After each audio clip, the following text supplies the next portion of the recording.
Look, a win's a win. We'll take it, absolutely. I did say at minimum I wanted to win by at least, like 40 points was the absolute minimum. Any less than that, I mean, I'm slightly disappointed still, but any less than that, I would have been furious. So we won by more than 40 points. So I was happy with that aspect of it. I mean, look, firstly, I want to shout out West Coast for starters for fronting up every week. I'm pretty sure at the start of the game on Saturday, they had 27 available players that were healthy that could possibly play, and they had another ACL injury happen during the game with us. So they're down to 26 blokes. It's an unheard of position to be in for a football club, and for them to front up every week, and most games they're going to be out of the contest. So for them to rock up every week and fight and in battle and keep going is a testament to the spirit of that club. But look, they gave us a run for our money, and a lot of people were messaging me and saying the same sort of thing. And for context, on Saturday I wasn't able to be at the game. I wasn't able to watch the game whilst it was happening. I was playing my own game of football on the weekend, so it does get harder when Richmond play that Saturday afternoon fixture because it clashes with my own game. So I couldn't watch, but in my head I said, all right, I'm going to go home. I won't check my phone. I'll get home and I'll watch the replay and I'll watch it all, not knowing what's going to happen. Of course, that's extremely hard to do when you've got a Richmond fan account like I do, and you've got people messaging you, and it's hard to avoid. So, long story short, I found out, I knew the result, and I thought, all right, well, that's not too bad. That's not too bad. And it's now Sunday, the day of recording. I've watched the replay today. I've just finished watching it, and geez, I mean, some of the messages I've got said this as well, but the first three quarters were like there were signs again, but like nothing was really clicking that well for us. I think Prestia kicking 3 goals consecutively, the hat trick in the third quarter was quite nice. So I thought that was a fun stat as well. He had number 3 in the third quarter, kicking 3 goals straight. So that was nice. But other than that, I don't know, it really wasn't a match to write home about. And I'm just checking some of the stats now, and again, we didn't really dominate them in anything. And I think the one thing I was excited about, though, was our midfielders hitting the scoreboard. Like I said, Prestia kicked 3, Taranto kicked 2, Hopper kicked 1. I think we're going to have to use our midfielders for goals a lot more often, especially with Tom Lynch out of the team. Our connection inside 50 has been useless, and we've all spoken about this. I've spoken about this on the channel. We've got no connection inside 50. So I feel like our midfielders are going to have to start kicking the goals and taking that weight upon themselves to do so. We probably need a bit more scoreboard output from Dusty. I hate to say it, he's probably not giving us enough on the scoreboard side of things. I know it was mostly Richmond supporters just overhyping him most likely, but people were saying, oh, he put Dusty permanent forward deep, he'll push for a Coleman. I know it's hard to say that that's something he could do, but obviously you'd hope for it, but I don't think he's hitting the scoreboard enough, long story short. I'm not saying he's been bad, but we want more damage from Dusty. I think that's what you expect from him. Same with Shea Bolton. He had a great game. He had a great game against the Eagles. I thought he had 27 on disposals, a few goals, I think to his name 3.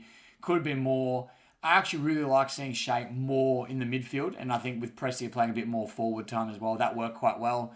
So I want to see Shea injected in there more, because when he's on and he's got that confidence behind him, he can win clearances, he's hard to tackle, and even if he just gets it inside 50 for us, and it's one step towards doing the right thing, and those center clearances is what we're struggling with. So if someone like him can go in there and win clearances for us, then it's exactly what we want. So I'm going through a few more of the stats, seeing if there's any that really stand out to me, but again, nothing in particular really stands out. I thought we were just okay at best, really. 15 goals, 14, again, inaccurate.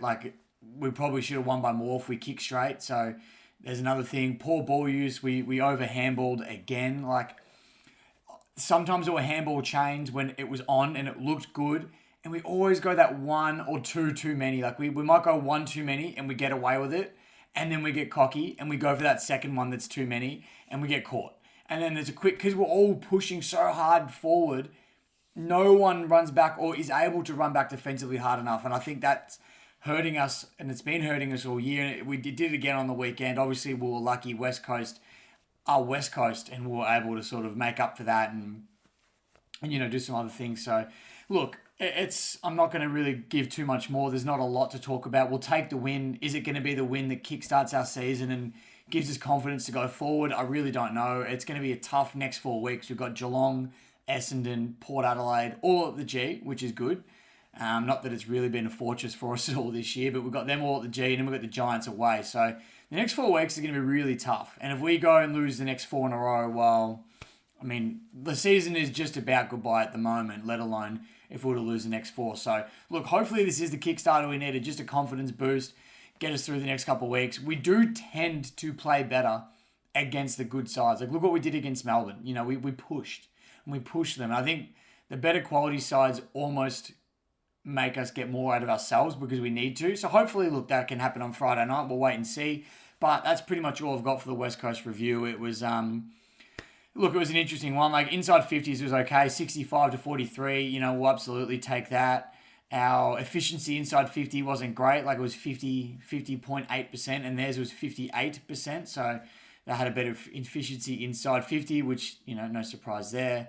What else? I'm trying to find some stats that might, you know, Samson Ryan, look, has been competing really well on the ruck. I saw a nice little stat the other day that he's actually leading hit-outs for advantage, not first in the comp, but he's ahead of blokes like Max Gawn and Jarrod Witts, who's killing it over at the Suns at the moment. So he's ahead of a few really, really big notable players in the competition for hit-outs to advantage. So I've been a bit of a critic of him, but if, you know, without realising that stat was a thing, he's competing and he's doing a good job for us. So I'm glad to see him doing what he's doing. One thing I think everybody wants to talk about and mention and figure out what's going on is the whole Noah Cumberland situation. And firstly, I'll say, yes, it's weird that Dimmer is calling him out in the media and, you know, putting his head on the chopping block essentially. But I did hear it on Fox Footy, I think it might have been on the commentary, and they made a good point. They said if Noah Cumberland was the type of bloke that Dimmer didn't think could handle that kind of criticism and that kind of feedback publicly, he wouldn't do it. And, you know, Dimmer, well, from an outside point of view anyway, Dimmer seems to have a great relationship with the players and the playing group and his staff, etc. Well, his staff, etc., etc. But, yeah, I feel like he would know that that's a boundary he shouldn't be crossing with Noah if that was the case. So I think that that's all fine, you know, nothing untoward there. But again, Cumberland, he's got the world, like, at his feet. He could be absolutely anything. He's got so much X factor about him. He's a bit like Shea Bolton was a few years ago, to be honest, before he kind of had his breakout year. And I think he's got so much confidence when he gets up and going, but when he's not, he does go missing. And I agree with Dimmer. Whether or not we have to see it out with him and let him play a few games and have a few poor ones, you know, to find consistency in a bit of form, who knows? But I don't know. I think he's got all the potential in the world, but it's just a matter of finding it.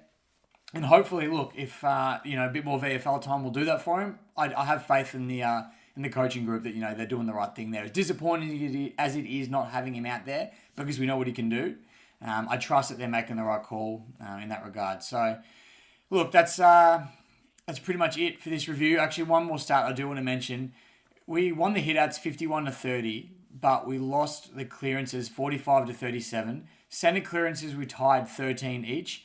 And we lost stoppage clearances 32-24. So again, not numbers you want to see, and especially against a team like West Coast, where, you know, you'd hope that we could win win in these areas and beat the opposition. So lots to work on. Again, I'm happy we won. Obviously, it's great. We needed the win desperately, and it's crazy. Like, I was looking at the ladder before, and all of a sudden, like, you know, you go from, I'm trying to find it now while I've got you guys here, but it's funny. You go from sort of completely out of it, looking like you're shot, and all of a sudden, well, I think we only moved up a position, actually. I take that back. We're 15th, so we're not doing too flash. But in saying that, Giants, Suns, Freo, Swans, all only half a game better than us at the moment. So, you know, we win this week, a couple of them lose, who knows? So, yeah. I'm not saying we're back, but hopefully it's a win that'll spark some confidence and keep us going moving forward. I have got some AFL 23 content planned for you guys. If you can see in the background, it's all set up there. I tried recording a video the other day, and I kid you not, I went for about an hour. And then I went back onto the PS5, and I've never done that. I'm not a gamer. I don't really know how to do it. And I went back and had a look at the saved footage on the PlayStation, and I reckon about 14 seconds of it recorded. My camera footage facing me and the audio and all that copped the full hour, and all that was there, but there was no game footage. It was 14 seconds of actual game footage, which defeats the purpose. So I will be doing an AFL 23 sort of a bit of a review game. It'll be like a short, sharp kind of match. And then I'm hoping to get an actual season out there, maybe a manager mode. I'll see which one I end up going with. But I'll probably do it in a season, and I'll post each sort of game as we go through. So hopefully you guys look forward to that. And, if it's something you're not really interested in, let me know. If it's something you are interested in, let me know. I'm just trying to think of plenty of ideas to sort of, I don't know, engage you guys as a fan group, bring out some fresh content. It's it's all new to me, so I'm trying new things. So let me know what you guys think. But that's it for the West Coast review. Look, it was a much needed win. I'm glad we got it. Hopefully it kickstarts our year, but we'll have to wait and see. So until the Geelong preview video, which is going to be interesting to say the least. Until then, enjoy some of the highlights from the game. Presti's hat trick, and go Tigers.